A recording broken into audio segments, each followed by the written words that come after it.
Assalamu alaikum. Moi, je ne suis pas méchante. Je suis une personne très gentille. Je suis quelqu'un de très humble. Je suis quelqu'un de bienveillante. Je suis une personne très polie, très respectueuse. On le pense tous. Tout le monde pense comme ça, d'accord?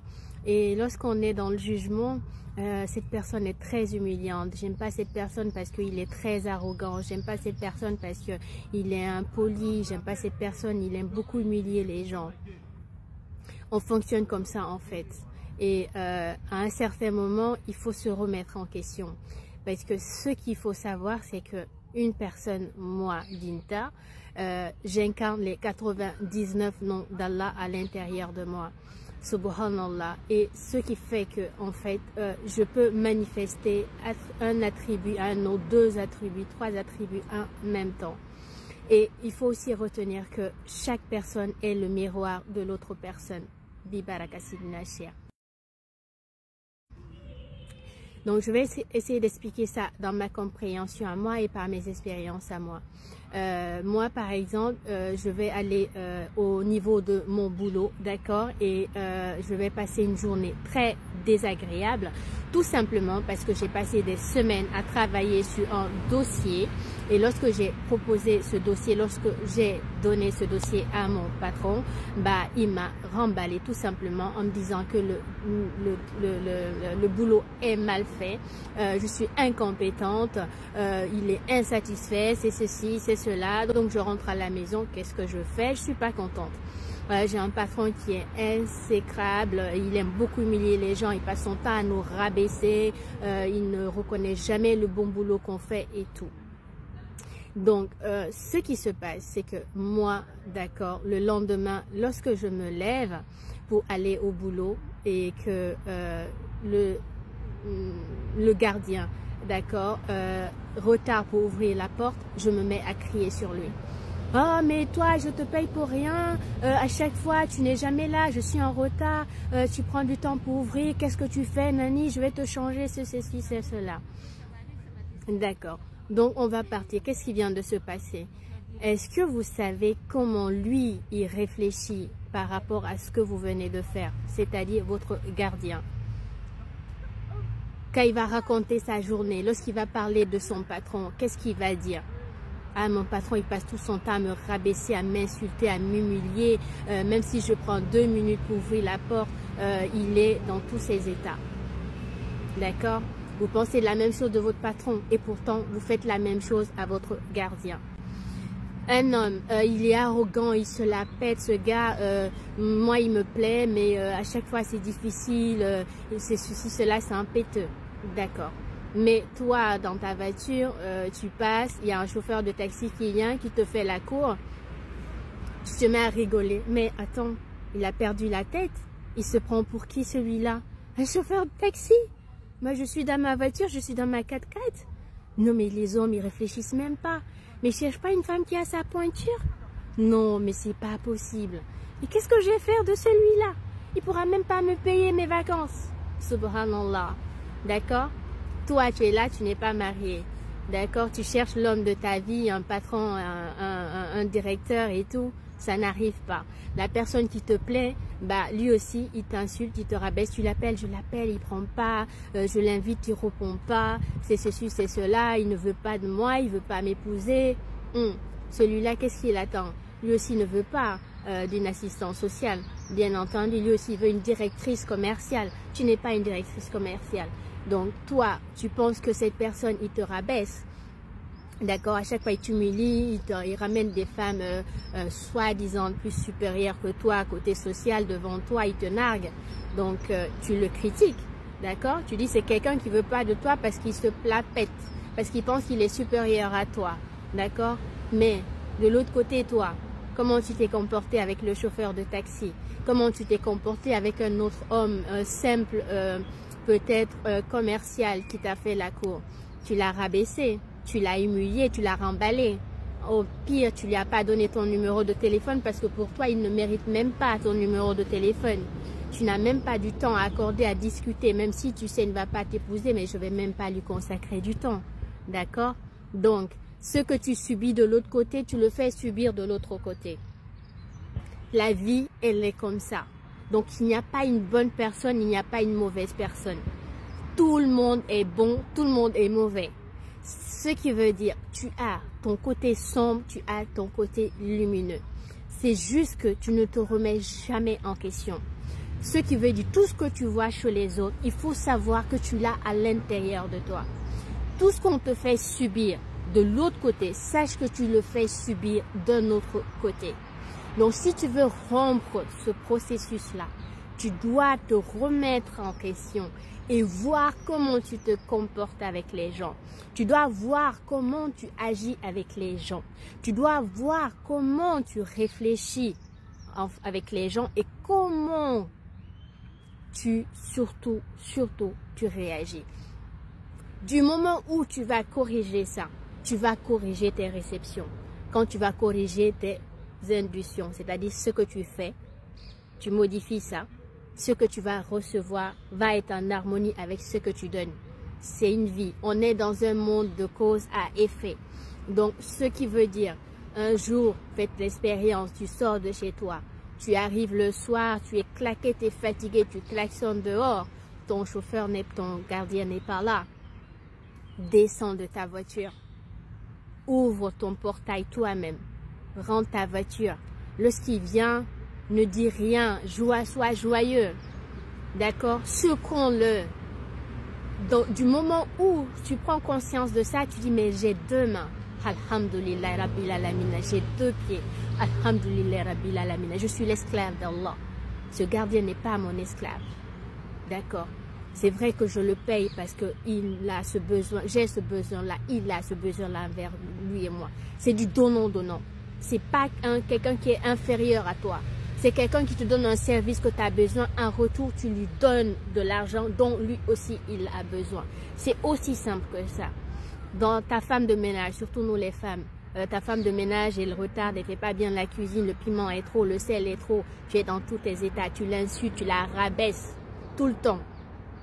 Dehors, tu vas vivre la même chose avec les gens. Tu vas avoir des gens aussi qui sont à des statuts supérieurs à toi, qui vont te rabaisser, qui vont t'humilier, qui vont t'insulter. Donc, tu changes ton comportement avec ta femme de ménage à la maison. Le jour que c'est très salé, elle s'attend que tu cries, elle s'attend que tu l'insultes. Surprends-la. Mange. Le prophète Mohammed alayhi wa sallam, il n'a jamais critiqué un repas. Quand c'est pas bon, soit il met de côté, il mange pas. Et quand il mange, il se contente de rendre grâce. Enfin, il est reconnaissant, il rend grâce à Allah. Il mange et il remercie les gens qui lui ont donné à manger. C'est l'exemple qu'on doit prendre. Elle s'attend à ce que tu cries. Tu viens tout simplement, tu lui dis merci pour ce repas. Il est très bon. Tu sais, c'est pas vraiment agréable. Mais toi, tu as eu un repas. Il y a des gens qui n'ont pas ça. Donc, surprends-la en lui disant, franchement, c'était très bon, c'est très délicieux. Oui, mais il y avait un peu trop de sel. Oui, mais c'est pas grave, c'est vrai, il y avait trop de sel. Mais ton repas, il était tellement bon que j'ai pas trop senti le sel. Mais c'est vrai, fais attention la prochaine fois parce que le sel, c'est pas bon pour la santé. La nuit, il n'y a rien de plus. Cette joie que tu viens de procurer dans son cœur, cet apaisement que tu viens de lui donner, ce soulagement que tu viens de lui procurer, Allah va te le procurer la même chose face à d'autres personnes, à d'autres situations que tu vas avoir dans ta vie. Et cette joie, cette vibration qui vient d'émettre dans son cœur, tu vas vivre cette vibration. Si tu expérimentes ça, toi-même tu vas voir ce que tu vas ressentir dans ton cœur. C'est pareil pour les chauffeurs. Il y a des gens qui passent toute une journée. C'est du vécu, c'est des expériences que j'ai eues, par exemple, quand j'étais en Guinée. Qui passent toute leur journée avec des chauffeurs. Et rien, pour moi, d'accord, c'est pas normal. Mais il y a les gens qui se disent, moi, je paye le chauffeur, il a son salaire. Donc, il va aller chercher sa nourriture avec son argent. Mais on sait comment c'est compliqué avec quelquefois les familles, l'argent qu'on gagne. Donc, qu'est-ce que ça me coûte une fois que je me lève à la cantine ou au resto, un petit plat, un truc que j'y pense, par amour d'Allah. Ce gars n'a pas souvent ces opportunités de manger. Aujourd'hui, je vais le surprendre. Tu prends ce repas, tu vas, tu toques la voiture. Tiens, je te donne ce repas. La nuit, il est surpris, il ne s'attend pas à ça. Il mange, tu as la baraka, tu as des hasanat. De la même façon, Allah va te couvrir. Allah va amener des gens qui vont t'apporter des choses que toi aussi dans ta vie, tu n'espérais pas avoir, que tu ne comptais pas avoir, que tu ne t'attends pas à obtenir. Allah nous dit, celui qui craint Allah et place sa confiance en Allah, Allah lui donnera des issues et des dons par les moyens par lesquels tu ne peux pas imaginer, que tu ne peux pas espérer. Et quelle meilleure surprise que la surprise qui vient d'Allah, Azza wa Jal. Donc il est important de faire ça parce que c'est du donnant-donnant, d'accord? Donc il est important de se souvenir tout le temps de ça parce que se mettre à critiquer les gens, en fait, c'est donner la faute à l'autre. Alors qu'en réalité, tu subis tout simplement que ce que tu reçois, que ce que tu donnes aux autres. C'est ça l'effet miroir. En fait, lorsque tu fais vivre une émotion à quelqu'un, tu ne peux pas réaliser ce que cette personne subit. Et Allah, dans son éducation, car il est le maître des mondes, ce qu'il va faire, c'est que, à son tour, comme il sait que tu ne vas pas comprendre ce qui vient de se passer, il va te faire vivre la même émotion. C'est seulement par l'émotion qu'on subit les choses. La joie, la douleur, la souffrance, le bien-être, tout ça, c'est des émotions. Donc tu vas vivre autrement, pas d'autres personnes, cette émotion-là. Pour que tu comprennes ce que l'autre a subi. Mais c'est une bonté d'Allah. Parce que cela va te permettre de purger, en fait, le péché, d'une certaine façon, que tu as obtenu avec le mauvais comportement que tu as avec l'autre. Seulement, malheureusement, on ne comprend pas la leçon. Et donc, tant que tu ne comprends pas la leçon, tu vas continuer à reproduire le même mauvais comportement. Donc, tu vas continuer à recevoir le même mauvais comportement. C'est la vie. C'est une leçon. Et Allah nous a dit, on éprouve les uns avec les autres. Cette vie, c'est une école. C'est une éducation qui est là. Et elle est constante. Même dans la pensée, tu es observé. Dans tes paroles, tu es observé. Dans tes comportements, tu es observé. Allah Azza wa Jal nous a dit, et on nous a attribué 2 anges. Un qui est à ta droite, qui inscrit les bonnes choses que tu fais. Alhamdulillah Rabbil Alamin. Lorsque tu as une bonne intention, même lorsque tu n'as pas pu faire l'acte de cette intention, Allah te l'inscrit. Allah est généreux. Subhanallah Al-Karim.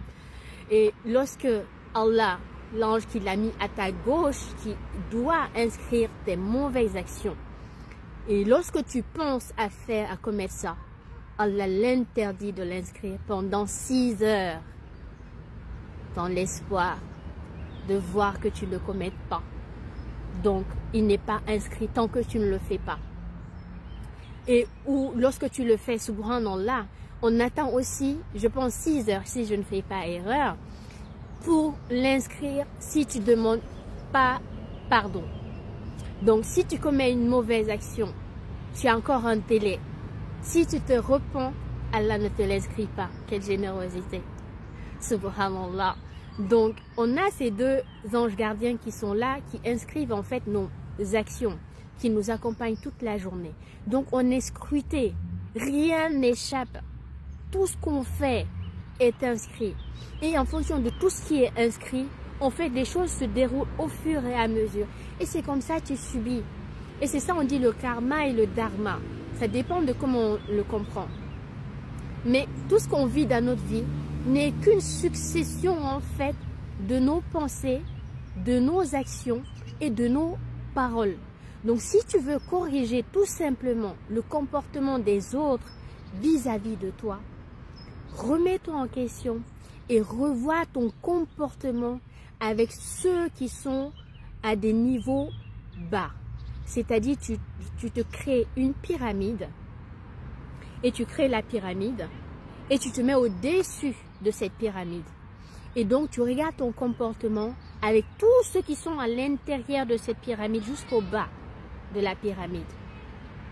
Tu ne regardes pas ceux qui sont au-dessus de la pyramide. D'accord? Ceux qui sont au-dessus de la pyramide, ça, c'est les affaires d'Allah.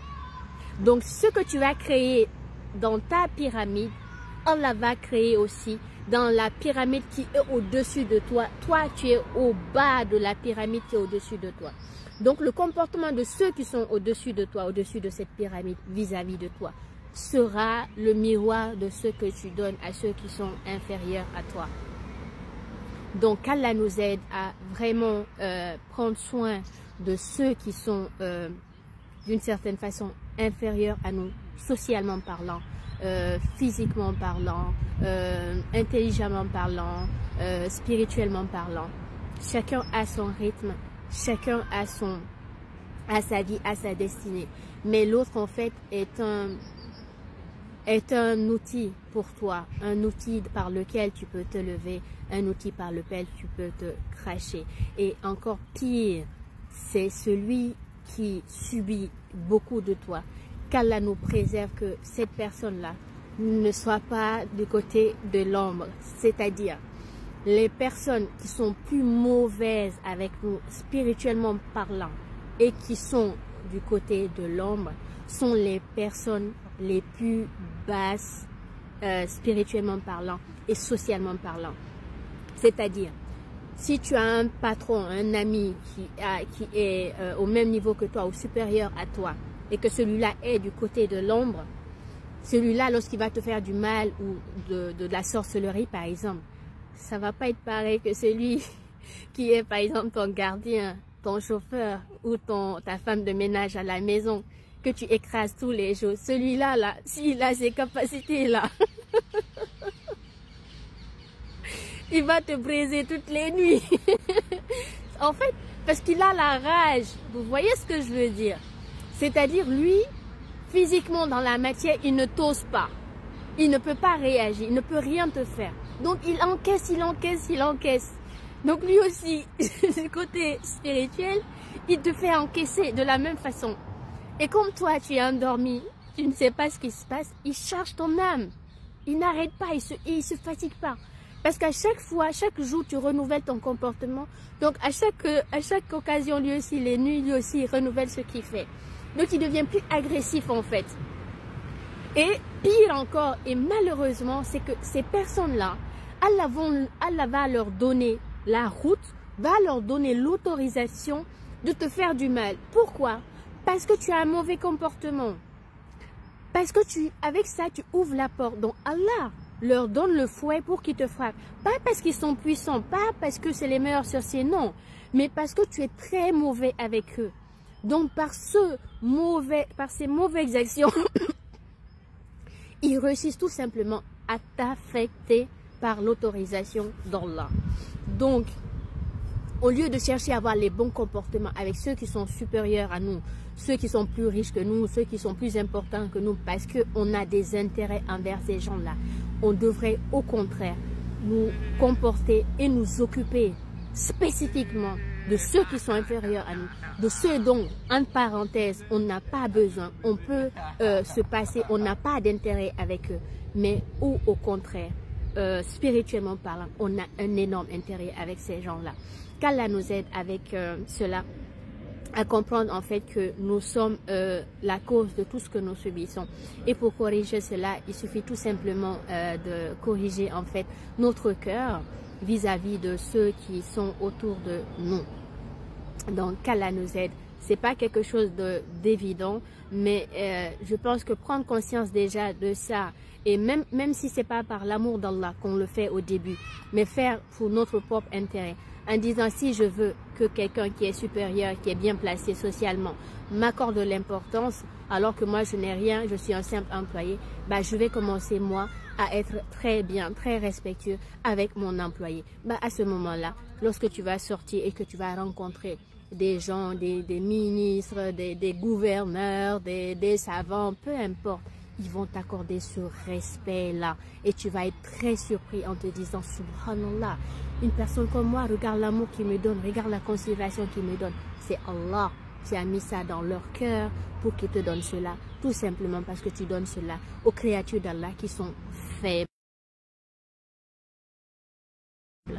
Assalamu alaikum.